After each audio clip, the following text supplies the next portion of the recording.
Assalomu alaykum. Soliq qarzingiz 1 million so'mdan oshdimi? Demak, sizda ham xuddi shu holat kuzatilishi mumkin.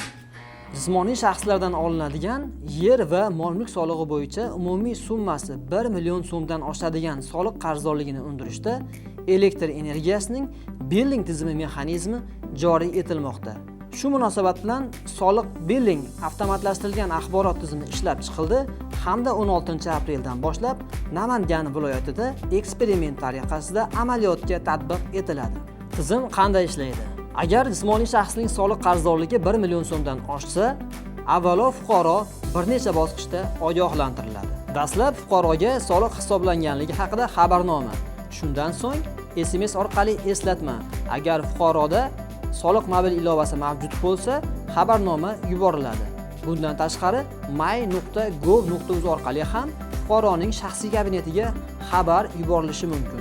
Shundan keyin soliq organi tomonidan elektr to'loviga cheklov kiritilishi mumkinligi to'g'risida SMS xabarnoma yuboriladi.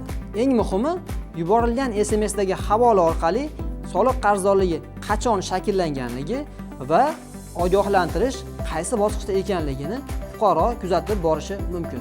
Barcha ogohlantirishlarga qaramay, soliq qarzdorligi bartaraf etilmasa, fuqaroning elektriga to'lov qilish imkoniyatiga vaqtinchalik cheklov kiritiladi.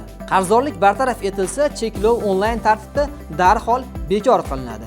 Qisqa qilib aytganda, soliqlarni o'z vaqtida to'lash sizga ortiqcha sud xarajatlari va cheklovlardan saqlanish imkonini beradi.